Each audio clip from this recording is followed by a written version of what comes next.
An old folk proverb warns, insects never see their 6th year. And dogs should never see their 8th. One day, an old beggar came to my house asking for water. My grandmother, ever so kind, immediately poured him a bowl. But after drinking, the beggar's expression turned grim.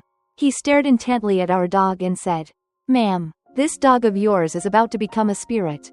You must kill it, quickly." My grandmother anxiously looked at the dog in the yard.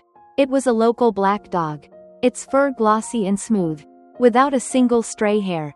It had been sleeping in its kennel, but hearing our conversation, its eyes fixed straight on us. The old beggar asked my grandmother, "How old is your dog?" She thought for a moment. "I'd say, nearly 10 years old now." The beggar nodded. "When a dog lives past a certain number of years, it will become a spirit. If you trust me, kill it now. That dog will gradually steal your family's fortune. By the time you realize it, it will be too late." Grandmother's face stiffened, and she ignored him. We had raised this dog for so many years, everyone was attached to it. How could we just kill it on his say-so? The old beggar saw through her thoughts and said no more. He finished his water and left. That evening, my grandfather returned from town. Grandmother told him what had happened. Grandfather was nothing like her, he was much harder. In his youth, he had even eaten maggot-ridden rotten meat just to survive. As expected, after hearing the story, his brow tightened severely. That saying exists for a reason. We'll kill the dog tomorrow. It's about time we had some dog stew anyway. I stood beside them, tears streaming down my face. No, Grandpa, I don't want Dahe to die. Ever since I could remember, Dahe had been by my side. When I was little and got bullied, he was always the first to rush forward and protect me. Grandmother pulled me into a sympathetic hug. "I think we should just let it be. Maybe that beggar was just talking nonsense." I was the only grandchild in the house. And though my grandfather had a harsh temperament, he doted on me. At my tears, he waved his hand dismissively. Fine, fine. An old dog like that wouldn't even taste good." I sniffled, asking, "Really?" He immediately chuckled. "Ha, you don't trust your grandpa?" I burst into tears and then laughter. Nodding repeatedly, "I trust you, I trust you, you're the best." "Grandpa, all right, go wash your face," Grandmother urged. Grandfather had been traveling all day and smelled of sweat. It was fine from a distance, but up close, the odor was quite strong. Hearing this, Grandfather went to the yard to wash his face, scooping water with his hands. Dahe, who had been sound asleep, suddenly leapt up and started barking frantically. Startled, Grandfather threw the iron basin in his hand toward the dog. "You ungrateful beast! How dare you bark at me?" Dahe was still somewhat afraid of my grandfather. Hearing the scolding, he immediately tucked his tail and slunk back into his kennel, whimpering. Just then, a rustling sound came from outside the gate. Grandmother lifted the curtain to look. Was the dog barking at a stranger? Grandfather dried his face with a towel. Probably. It's so late. Who knows who's still wandering around? By the time Grandfather finished washing, it was deep in the night. The three of us lay down on the wooden platform bed. Grandfather must have been exhausted. He fell asleep quickly, his snores growing louder and louder. Grandmother was used to it. She patted me twice and soon drifted off herself. I turned over, trying to find a comfortable position. But just as I closed my eyes, I heard the sound of footsteps. Pat, pat, pat. I knew that sound well. It was Dahe, walking. Grandfather normally forbade the dog from entering the house, so its territory was restricted to the yard. I couldn't believe it was brave enough to come inside tonight. As I thought this, my eyes shot open. At that exact moment, a shadow flitted past the window. There were only 3 people in the house, all of us already on the bed. So, who was that outside? A thief? The thought made me scramble to wake Grandmother. She opened her eyes, groggy. "What is it, child?" I stammered. "Grandma, I think there's someone outside." Her body tensed, and she was instantly wide awake.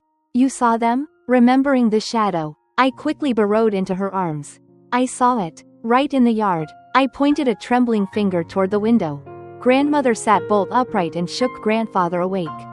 When Grandfather heard, a fierce look crossed his face. He grabbed an iron hoe and stalked outside. Only Grandmother and I remained in the house. She gently patted my back, rhythmically, whispering, It's okay, child. It's okay. Grandfather had been a soldier in his youth and had worked in the fields his whole life. Even at 60, his body was still strong and robust. A short while later, he returned. He set the hoe down and asked me, Yan, did you really see someone just now? I nodded vigorously, absolutely certain. I saw them. They walked right past the window. Grandmother asked him, you didn't see anyone outside? Grandfather took off his shoes, climbed onto the bed, and shook his head. Nothing. Yan must have been seeing things. If there really was someone out there, why didn't that dahe bark? Grandmother pondered this and felt he had a point. My lips trembled, but I couldn't find the words to argue. Had I really been mistaken? Grandmother, thinking I was just scared, took my hand to comfort me. Don't be afraid. Grandma is right here. Go to sleep. I don't know how much time passed, but grandfather and grandmother fell asleep again. My mind, however, kept racing. I couldn't sleep at all. Suddenly, I saw Dahe standing motionless in the doorway. It was pitch black, but its eyes were glowing. Looking somewhat eerie, I suddenly remembered the old beggar's words, and a chill of panic shot through me. Pat, pat, pat. Dahe walked slowly toward me. It licked my palm, then wagged its tail, appearing perfectly obedient. I immediately let out a sigh of relief. This dog had been with me for so many years. How could I be afraid of it?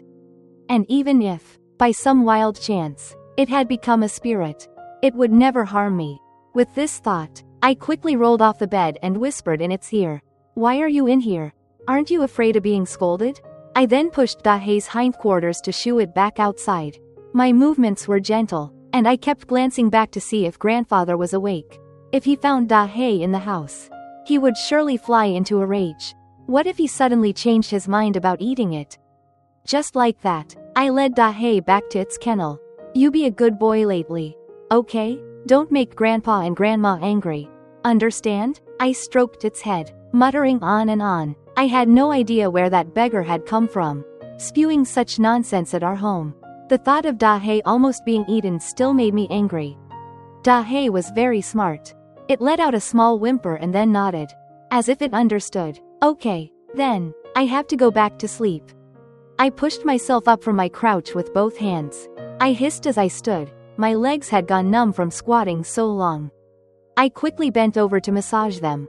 But, as I bent down, I saw something that froze my blood. The moon was full tonight. On the ground, two shadows were cast. One was mine. The other, was it Dahe's? I unconsciously looked up at Dahe. It slowly bared its teeth at me in a grin, the corners of its mouth twitching. That expression, it looked horrifyingly human. I stumbled back a few steps in terror. Dahe, what's wrong with you? Don't scare me. As the words left my mouth, Dahe gave an embarrassed lick of its tongue. The grotesque shadow vanished, as if it had been a figment of my imagination.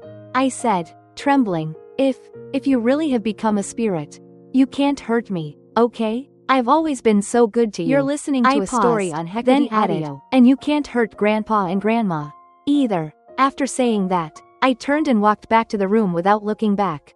When I climbed back onto the bed, grandmother instinctively pulled me into her embrace.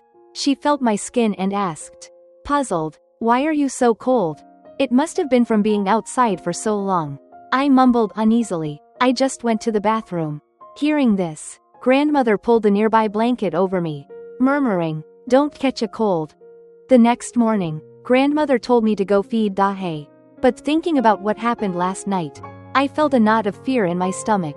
Seeing my reluctance, grandmother found it odd. Usually, you're fighting to be the one to feed him. What's wrong today? I stammered, unable to come up with an excuse. Finally, I just braced myself, figuring nothing bad could happen in broad daylight, and carried the dog bowl outside. Dahe was currently sleeping in its kennel. The sun was strong during the day, so it usually hid in the kennel to avoid the heat. I placed the bowl on the ground, then nudged it a little closer with my foot. Dahe, time to eat. After a moment, Dahe slowly emerged. It sniffed the food first, then began to eat heartily. I stood a short distance away, staring at it. Dahe sensed my gaze and suddenly looked up at me from its bowl. The moment our eyes met, its backside began to wiggle violently. Its tail thumped, The very picture of fawning affection. Tisk. I frowned slightly, just as grandmother called me inside to eat. Whatever. Forget it. It was our dog, after all. After breakfast, grandfather went to work in the fields. My parents worked in the city and often sent money back. But grandfather wasn't the type to sit still. He'd get antsy if his hands were idle. Grandmother always said he was born to work and couldn't enjoy a life of leisure. Hearing this, I covered my mouth and giggled. Just as grandmother was chatting with me, there was a knock on the yard gate. Knock, knock, knock. Grandmother went to open it, and her face immediately fell. Why are you here again? The old beggar was clutching the gate, craning his neck to look inside. Ma'am, do you remember me? Grandmother frowned. Here for water again? The beggar gave an awkward laugh. Grandmother didn't look pleased but curtly said, wait a moment, and turned back toward the kitchen. Perhaps sensing he wasn't welcome, the beggar waited outside the gate, not daring to step into the yard. Soon, grandmother returned with a bowl of iced tea. The beggar took it as if he hadn't drunk in days, draining it in seconds. Grandmother asked him, want more? The beggar wiped the corner of his mouth and shook his head. No, thank you. He looked at grandmother and finally let out a heavy sigh. Ma'am, you are a good person. Of all the people in this village, you're the only one willing to give me a bowl of water. Hearing this, grandmother's compassion was stirred again. She comforted him. Things will eventually get better. The beggar didn't respond, his gaze shifting instead to the iron bowl of dog scraps in the yard. Dahe, having eaten its fill, was lying lazily in its kennel. The beggar fished a triangular talisman from his pocket. I know you have a kind heart and can't bear to kill the dog. This is a protective talisman. Place it under your pillow. It can protect your family's peace. Take it. I won't harm you. Grandmother hesitated for a moment but finally accepted it. Before leaving, the beggar glanced at Dahe in the yard. The dog's eyes were filled with a viciousness, as if it would lunge and attack the man in the next heartbeat. Grandmother hesitated for a long time, but in the end, she still placed the talisman under her pillow. I stood nearby, watching anxiously. Grandma, do you really believe what that old beggar said? She thought I was worried about Dahe and smiled. Don't worry, we're not going to kill Dahe. Then why did you take his talisman? Grandmother said casually. At worst, it's just a protective charm. It'd be a waste not to take it. But I always felt something was wrong with that beggar. Every time I saw him, I felt a deep unease. I hesitated. What if that beggar is a bad person? As soon as I said it, grandmother burst out laughing. Why would he harm us? I even gave him water. I shook my head. I don't know. All right. She patted my head. It's getting late. Your grandpa will be back soon. And I need to start cooking. With that, she went into the kitchen. Darkness began to fall. Grandmother had finished cooking dinner early. But after waiting and waiting, there was still no sign of grandfather. She mumbled, why isn't he back yet? Just as she was about to go out and look for him, grandfather was carried home by two burly men. His eyes were half open, and he was groaning in pain. Oh my heavens, what happened? Grandmother rushed forward to check his injuries. The two men were from our village. We knew them. Grandmother asked one of them. Susie, what's going on? Susie looked just as confused. I'm not sure, Auntie. When we found him, he had already fallen into the canal. He probably just slipped and fell. Grandfather was filthy, his clothes caked in mud. The two men worked together to lift him onto the platform bed. Grandmother rolled up his pant leg and gasped. A large chunk of flesh had been torn from his calf, and blood was gushing out. Old man, what on earth happened? Grandfather's lips were frighteningly pale. I don't know. Someone pushed me in. He then cursed weakly. Damn it. If I find out who did this, I'll skin them alive. Grandmother was stunned. That's impossible. Who would be so vicious as to push you? Susie pulled grandmother aside and whispered. He probably just fell in by accident. Auntie, he's too proud to admit it. Grandmother thought so too. After all, grandfather was a man who valued his dignity. Just then, grandfather's eyes shot toward them.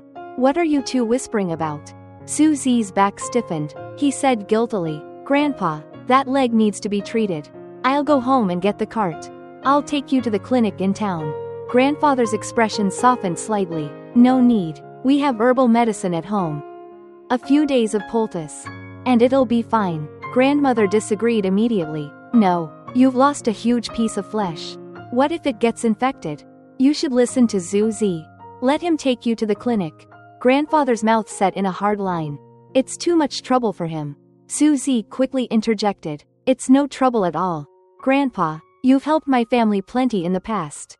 This is nothing. He then hurriedly motioned for the other man to leave. We'll get going then. I'll go get the cart right now. Grandfather lay on the bed, only nodding after a long silence. All right, thank you for the trouble. Then, about half an hour later, Suzy returned with the donkey cart. Grandfather lay on the cart, closing his eyes to rest. Grandmother brought 2 lunchboxes from the kitchen and handed them to Suzy. Eat this later if you two get hungry. Suzy nodded, took the boxes, and set off. Grandmother watched the cart disappear into the distance. She muttered softly, "Oh, what rotten luck." She sighed and went back inside. In the middle of the night, Grandmother held me as we slept. Suddenly, a sound came from the front gate. A scratching. It was a piercing, grating sound. Screech, scrape. It was so loud it woke Grandmother. I mumbled sleepily, "Grandma, what's that noise?" She quickly covered my mouth.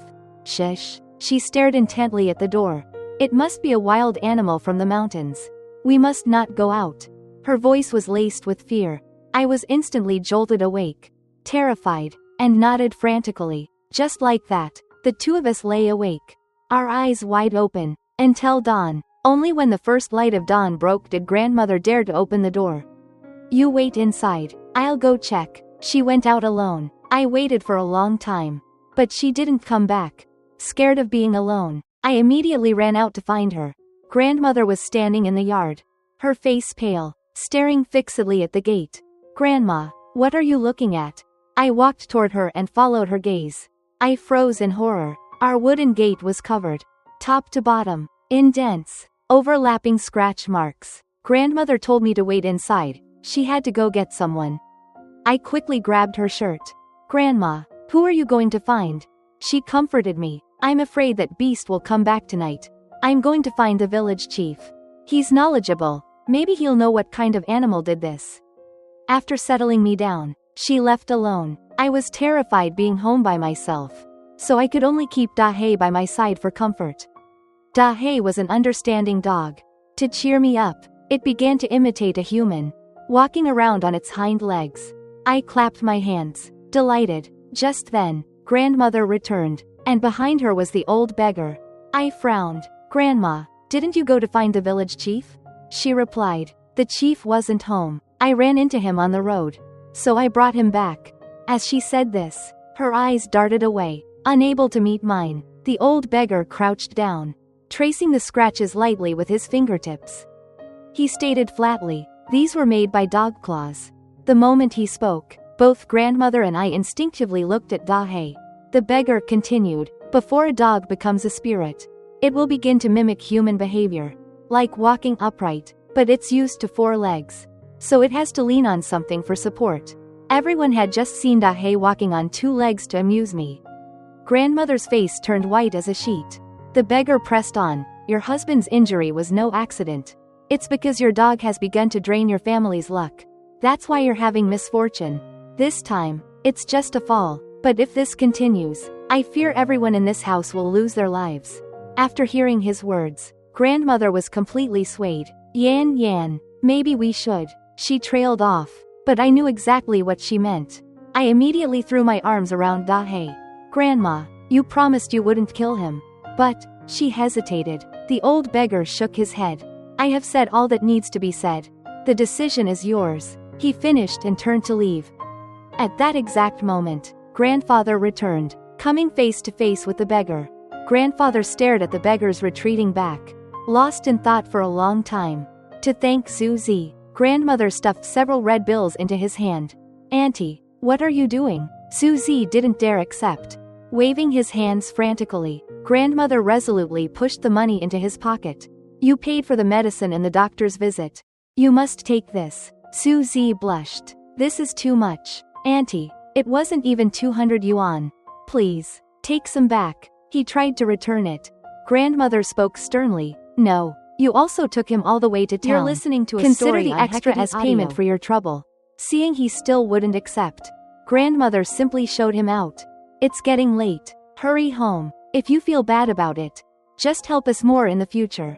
Susie sighed. Well, all right, then. If you need anything, Auntie, just let me know. After seeing Susie off, grandmother went inside to speak privately with grandfather.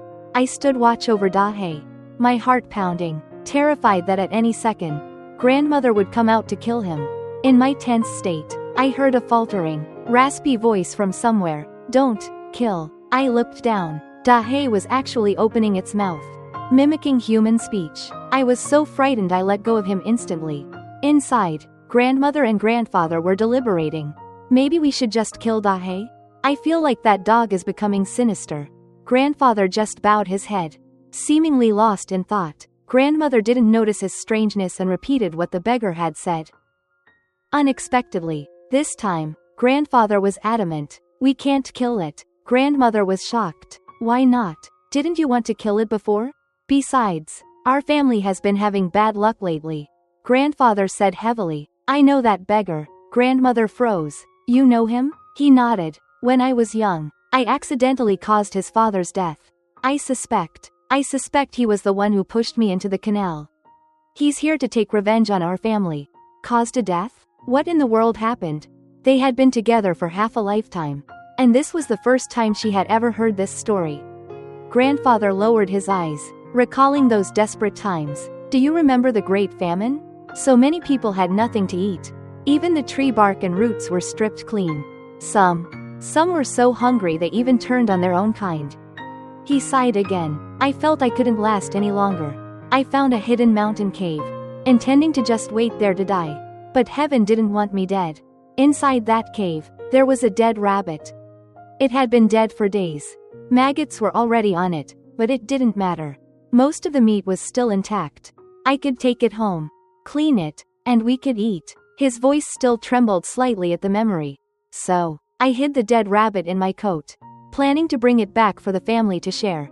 But on the way, I ran into the beggar's father. That man had always been a ruffian, and the famine just made him lawless. He saw I was hiding something and immediately tried to grab it. During the struggle, he saw the rabbit. He went mad. He demanded I give him the meat. Of course, I refused. He lunged at me, and we wrestled. I realized then that he was trying to kill me. Luckily, my hand found a rock. I hit him hard, right in the head. If I hadn't, I probably wouldn't be alive today. After hearing the story, grandmother sighed. It wasn't your fault. He tried to harm you first. Grandfather nodded. I don't regret it. I just felt sorry for his wife and son. I even went to help them a few times afterward.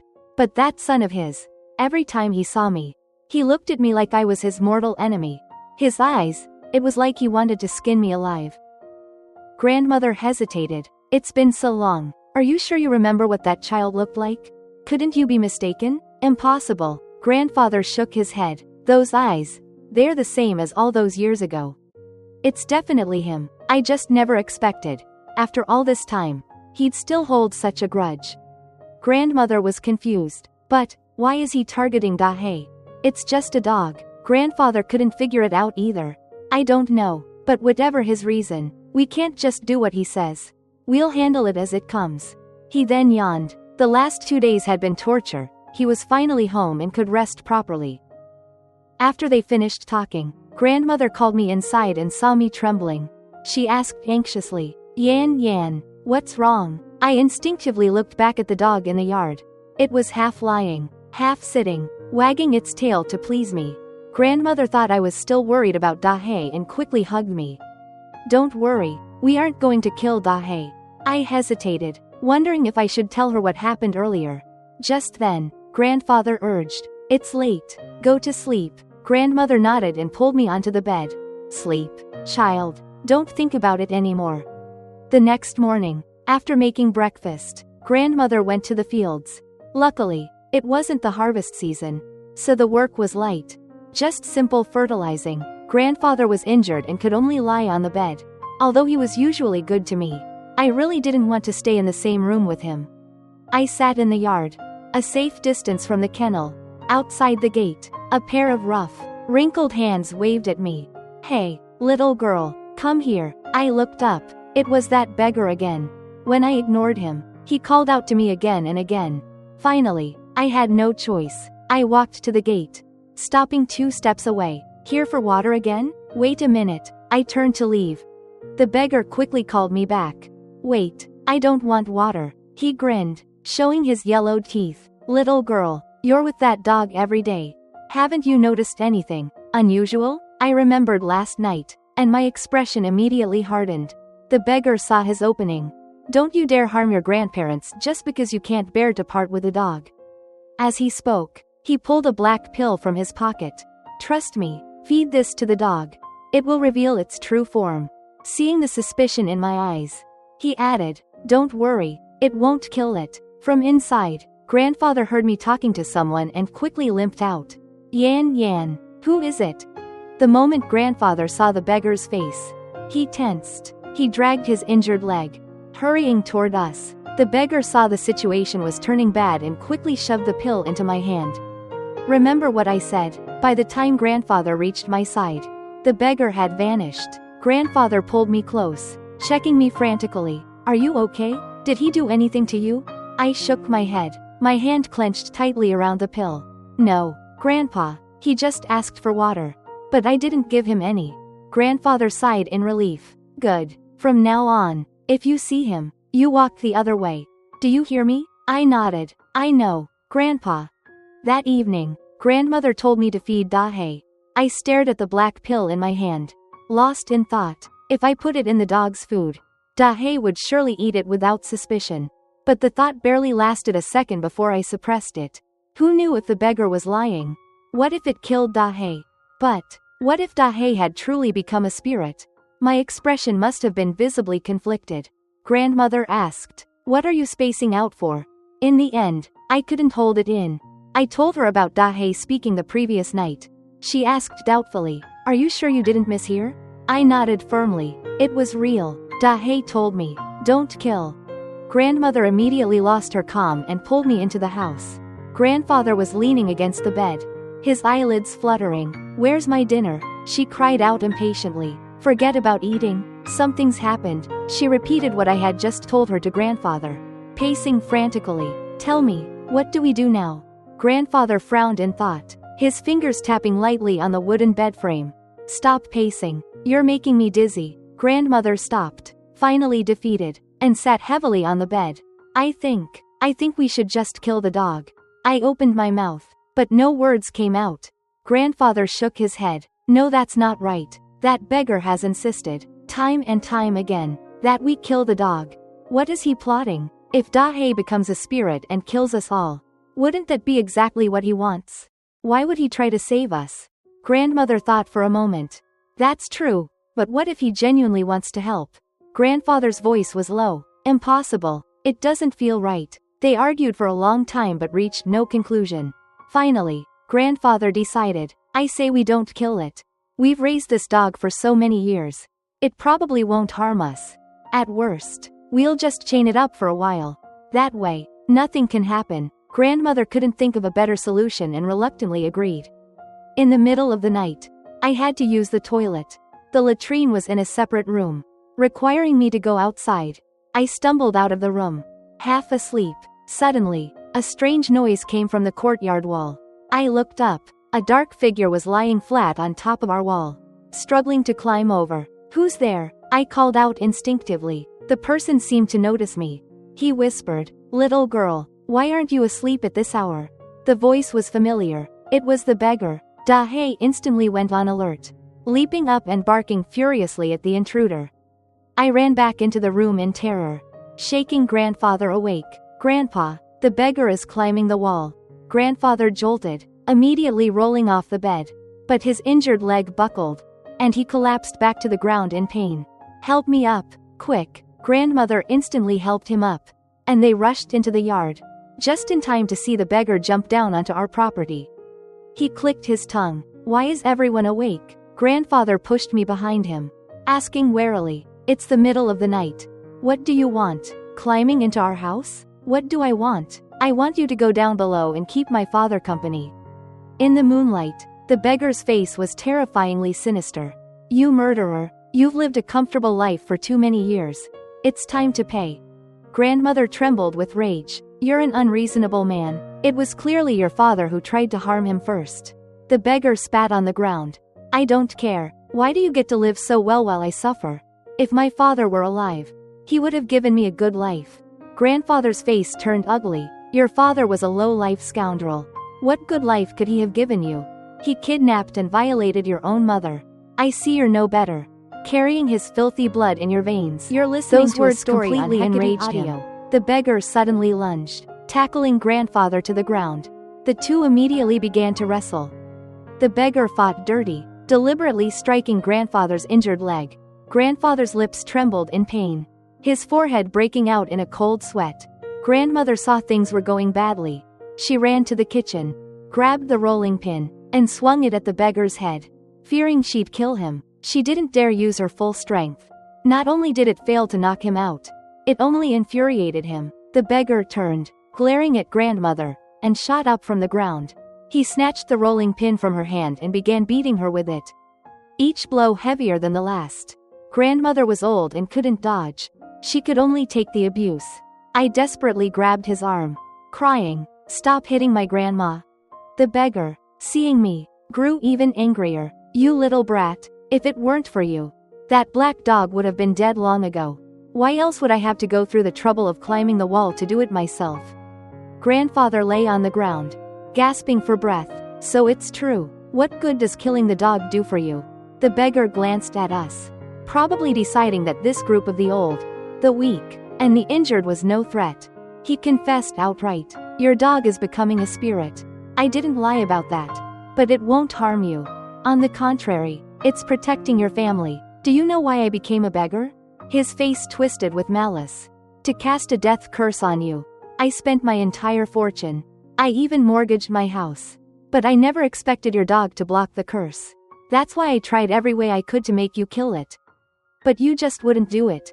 As he spoke, Da-Hei, in the distance, strained to lunge, but the chain pulled tight around its neck. The beggar cackled vilely. But it can't become a spirit anymore. Not after that talisman. Grandmother snapped her head up, her face filled with shock. What? The talisman? All right. The beggar couldn't be bothered to explain further. His eyes scanned us one by one. So, have you decided who dies first? Grandmother quickly pulled me behind her. If you want to harm someone, harm me. She's just a child. The beggar sneered. Child or not, everyone dies tonight, including that beast over there. It's just a matter of who's first. He raised the rolling pin high, ready to bring it down on grandmother's head. Grandfather, finding strength from nowhere, suddenly lunged, tackling the beggar to the ground. He yelled at us, run now. The beggar, fearing a turn of events, showed no more hesitation. After kicking grandfather off him, he brought the club down hard, knocking him unconscious. Grandfather collapsed, blood immediately pooling around his head. Grandmother thought he was dead. She shot up, using her last ounce of strength to charge the beggar. I'll kill you. Just as the beggar turned to strike her, Da-Hei snapped its chain. It lunged, sinking its fangs deep into the beggar's arm. The beggar screamed in agony, the club in his hand changing direction, raining down blows on Da-Hei. Da-Hei's eyes were ferocious. Despite the blinding pain, it refused to let go. In the chaos, grandmother grabbed me. Yan, run, go get help, now. I wiped the tears from my face. Grandma, what about you? She shook her head. I can't run anymore. Just go. No, I won't leave you here alone. The moment I spoke, grandmother slapped me, her voice desperate and angry. If you don't get help, we will all die here. The sting of the slap shocked me back to my senses. Okay, I'll go. Wait for me. With that, I ran out of the yard without looking back. The beggar behind me roared, You little brat, where do you think you're going? But his arm was locked in the dog's jaws. He couldn't stop me. I had only run a few steps when I saw several tall figures heading my way. A familiar voice called out, Yan? I recognized it as Zhu Zi. I burst into tears. Zhu Zi, there's a bad man in our house. Hearing this, Zhu Zi and the others charged into the yard. He grabbed a large rake from the ground and brought the flat end down hard on the beggar's back. The beggar lost his balance and fell pathetically to the ground. Grandmother crawled over to grandfather, cradling his head with trembling hands. This, he needs a hospital. Only then did Zuzi see the full, chaotic scene. What in the world happened here? Just as everyone let their guard down, the beggar on the ground was not finished. His venomous eyes fixed on me. He suddenly pulled a small knife from his shirt and lunged at me. You wretched brat, this is all because of you. I froze, my eyes wide with terror, my feet rooted to the spot. A black shadow leapt in front of me, taking the blow meant for me. Suzy and the others snapped to action, quickly pinning and tying the beggar. Suzy stammered, How could you be so evil? He was shaking with fear. Grandmother was the first to run to me, checking me for wounds. Yan, are you hurt? Why is there so much blood? I held Dahe tightly, my lips trembling. His chest was heaving, his breathing shallow and faint. My hands grew warm and wet, the metallic smell of blood growing stronger. I choked out, Grandma, is Dahe going to die? The tears just streamed down. Grandmother couldn't hold back either, her eyes turning red, as if sensing my grief. Dahe gave my palm a weak lick, as if to comfort me. Grandmother said, He'll be okay, we'll take him to town. They'll fix him. I nodded, remembering Da Huang, a dog from the village who had eaten poison. He was taken to town, and they said they had to pump his stomach all night. But they saved him. Suzy found a tricycle cart from somewhere. After he lifted grandfather onto it, he gently placed Dahe beside him. Finally, he looked at the beggar tied up in the yard. Perhaps remembering the man's cruelty, Suzy had tied the beggar to a large tree outside the gate with a dead knot. Suzy said, I'll take Grandpa and Dahe to the hospital first. When I'm done, I'll report this to the police and have them come arrest him. The beggar, hearing this, pleaded for us to let him go. Grandmother shot him a glare and turned to Suzy. You've worked so hard. I tugged on his sleeve. Suzy, I want to go too. He rubbed my head. You stay here. This cart can't be too heavy, or it'll be too slow. Hearing that, I gave up. Then I'll wait here for you to come back. After Suzy left, the beggar kept screaming outside. Grandmother, annoyed by the noise, grabbed one of grandfather's unwashed socks and stuffed it into the beggar's mouth. Back inside, she changed her clothes. Her body was covered in black and blue bruises from where the beggar had hit her. I quickly got the medicine box and applied ointment for her. She winced in pain. Suddenly, she seemed to remember something and reached under her pillow. She took out the triangular talisman and, full of rage, lit it with a lighter. Strangely, the moment the flame touched the paper, it flared up with a whoosh and was instantly ash. That night, a police car arrived, sirens wailing. The beggar trembled in fear. Suzy got out of the car with the police, and the villagers slowly gathered around. In no time, our gate was completely blocked. The police asked us a few questions, then handcuffed the beggar and took him away. Suzy, who had been busy all day and night, still remembered to tell grandmother, Don't worry, Auntie, Grandpa will be back from the hospital in a few days. I quickly asked, What about Dahe? Suzy reassured me, He's fine. Once his stitches are done and he's stable, he can come home too. Grandmother was overjoyed. You've gone through so much trouble. If you hadn't arrived in time, we might have. I've already called Yan's parents. They're taking leave to come care for him, so you won't be bothered with the hospital anymore. Go home and rest. In a few days, we will come to thank you properly. Suzy was flustered. No, Auntie, don't be so formal. He still looked scared remembering that night. My brothers and I were just hanging out when we heard a commotion. We thought we'd check. Luckily, nothing truly terrible happened. This seemed to stir up bad memories for grandmother, and she fell silent. Suzy broke the awkwardness.